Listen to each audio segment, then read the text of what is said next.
entertain you so that you can be highly amused at my foolishness, because my foolishness is better than your foolishness. I'm sitting here thinking about the chair,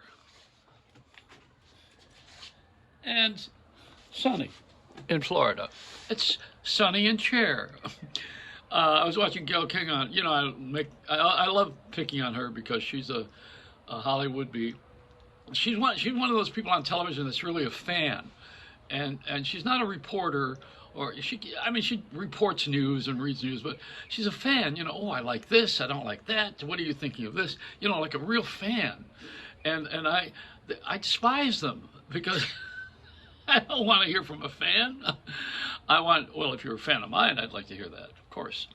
But she's sitting there and saying about forgiving Cher for some of the comments that Cher has made about the George Floyd case. I don't know what they are. I didn't even pay attention to that part. I don't even know what I'm talking about, but neither does she. Cher, she was abused. She has a daughter that went in another direction. She had her husband of the past, who was her television co-star, who became the mayor of a city in Los Angeles, and then had a skiing accident, and he died. She's had her tragedies, but she's been a great movie star, a great singer, a lot of hit songs, a lot of background singing, a lot of tragedy, and it's been a terrific person to have around. And she made some comments on texting, which is dangerous. And the worst thing anybody could do, incidentally, if you are a personality or a celebrity, is to Google yourself. Oh my God. You don't want to see what happens, what people say about us when we are out there in public, because everybody has an opinion. It's belly button time. So anyway, the Sonny and Cher thing. So Cher, Gail forgave Cher for some of her comments. She doesn't need your blessing. You're a fan. You're someone that, if someone says something and they have a good, they're coming from a good place and they mean well, it's their intentions that sometimes don't come across. I'm that way. I'll get excited, and then I'm too passionate sometimes. It says that in Shakespeare. He was too passionate. They killed him. Julius Caesar. I think somewhere I've got to be a little less passionate sounding, but I can be passionate about something and not let you know about it. Then I'm hiding something, probably my feelings. But you're not supposed to let everybody know. And they say in a good relationship, when you have a marriage, for instance, or a romance with someone that you are courting, remember that word, courting? When you have that, you should hold something back and have a little something private. It's a secret, your own privacy. You have a little diary inside of you, or a vault that no one should be able to get into. And then maybe somewhere along the line, or sometime in history, you'll reveal that and you'll let it go when it's appropriate. But you got to save a little something for a surprise.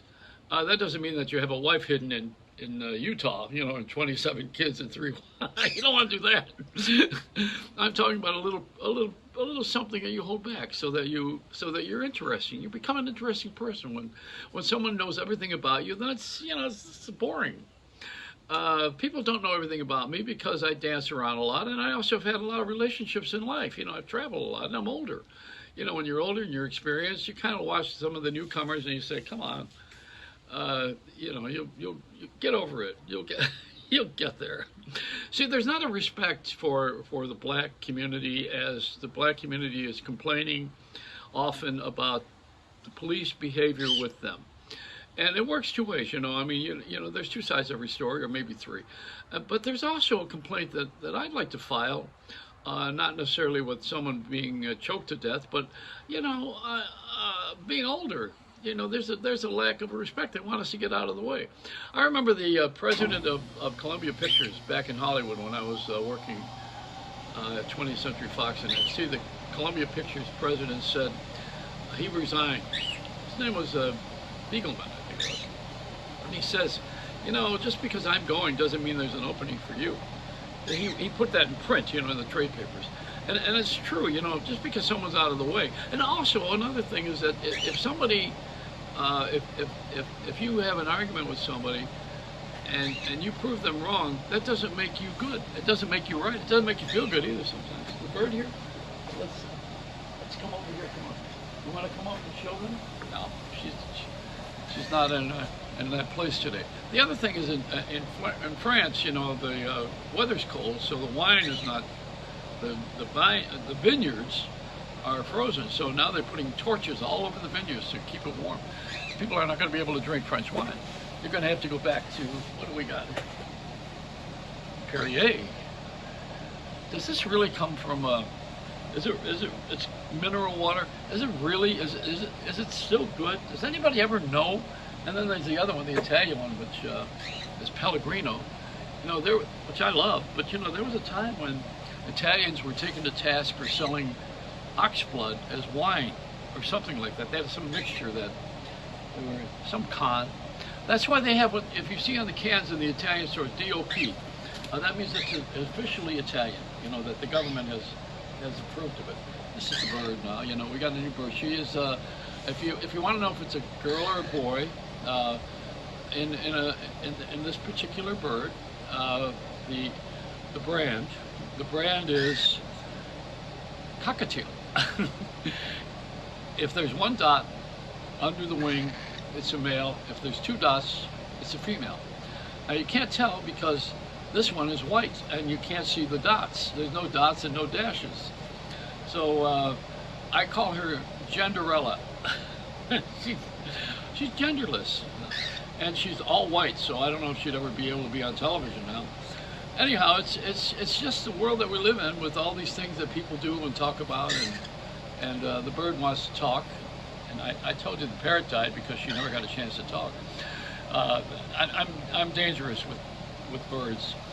Birds of a feather flock together. That's what the nuns used to say to me. So I guess I'm a pure white dove. Just like the men's soap. They got, what is that, plant-based? Oh, I'm plant-based now. Yeah, I forgot. I'm organic. I'm not chemistry anymore. And I think that am I organic? Am I? Let me just take this Pellegrino and bathe in it. So that's it. There's nothing else too much going on that you should think about today. I gave you all the news that's important, except the vaccines are going around, and some people don't want to do that. Other people should wear masks because they're ugly. And then we got another situation coming up, which is the fact that we got too many lawyers, and I want to always rag on Morgan and Morgan and Morgan and Morgan, because I think that's ridiculous to have those ads on television, how they tell you they're going to get you more money with something that you need them for because they can screw better than you can screw. Am I being too coarse? Oh yeah, of course. Well, this is what I do. That's what I do. So that's it. It's a vertical on YouTube, horizontal, on Facebook vertical. It's a Reynolds wrap, and it's called The Late Joey Reynolds because a lot of people wish I was just, they wrote me off as dead. That's why. Yeah, this is a comeback, isn't it? So that's it. I've got a bird on my shoulder, so zippity-doo-dah. It's a Reynolds wrap.